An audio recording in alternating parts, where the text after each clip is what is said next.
And so to the extent that you have an individual who says what is happening in this law is that it is treating someone who is transgender but who does not have, because of the medical interventions and the things that have been done, who does not have the same threat to physical competition and safety and all of the reasons that the state puts forward. Can the Supreme Court redefine the very nature of fair play? Today, we are diving into a high-stakes legal battle that has the country on edge. Justice Ketanji Brown Jackson is facing massive pushback for her defense of transgender athletes in women's sports.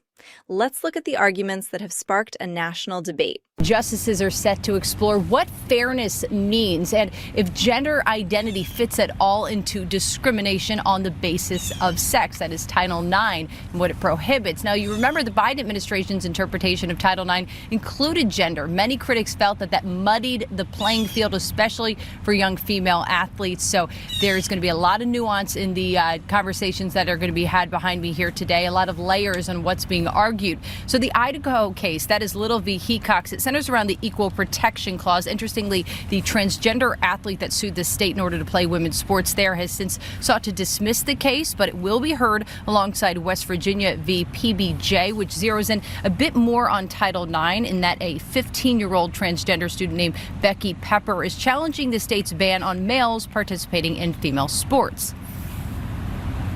I wish these people would educate themselves just so they would know that I'm just there to have a good time. That's it. This is the human face of a massive legal precedent. When we talk about Title IX, we are looking at a law that was originally designed to ensure that biological women had a protected space to compete and excel. By bringing a middle schooler into the Supreme Court spotlight, the narrative shifts from abstract legal theory to the daily reality of school sports. It's a classic conflict between individual identity and collective fairness. Many are asking, if the definition of female becomes fluid in a competitive context, does the original intent of Title IX vanish entirely? It's not just about one student. It's about whether the Equal Protection Clause was ever meant to bridge the gap between biological sex and gender identity in physical competition. The tension here is palpable because there is no easy middle ground that satisfies both sides. But for many young women, sports are more than just a good time. They feel male physical advantages undermine their hard work and existence. So with that, nearly 30 states have laws restricting girls' sports to biological females. An eventual ruling would impact those states and potentially non-sports issues like bathroom policies, even government-issued IDs, because those debates all rest on whether gender identity and sex are separate. West Virginia's Attorney General stating this: "We are hopeful that the Supreme Court will uphold the Save Women's Sports Act and agree with what West Virginia has been saying for years. Biological sex matters in sports, and allowing males to compete against female athletes is unfair and dangerous." Look at that map. Nearly 30 states have already moved to restrict participation to biological females. This isn't just a fringe movement. It's a significant portion of the country asserting that biological reality must take precedence in athletics. The Attorney General's argument highlights a common sense perspective that many feel is being ignored in the halls of power. He calls it unfair and dangerous, which shifts the conversation from social inclusion to physical safety and the integrity of the record books. When you have this many states acting in unison, the Supreme Court is under immense pressure to provide a definitive ruling that will either solidify these bans or strike them down across the board.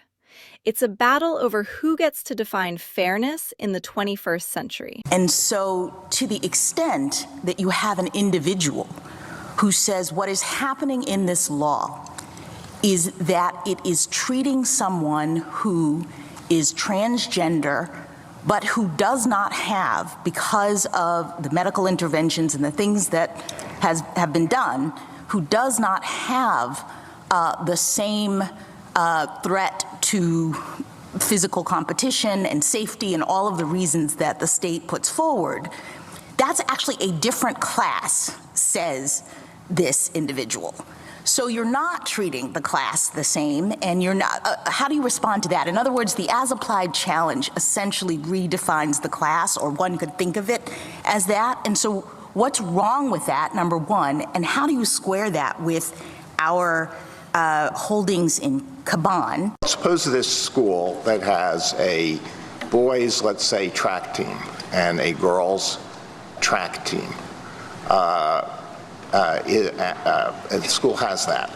And a student who has the genes and the reproductive system of a male and had those at birth and has never taken puberty blockers, never taken female hormones, never had any gender-altering or affirming surgery, says, nevertheless, I am a woman. That's who I am. Can the school say, no, you cannot participate on the girls' team? But they are being prevented from playing on the team that matches their gender identity, correct? That's the effect. So let me use your example from earlier. You said there's a cisgender woman, she could play on the team she wants. Right. There's a boy who identifies as a girl, he can't play on the team he wants. Take that same boy and switch his gender identity, but say he still wanted to play on the girls' team. Say he was a very unathletic boy.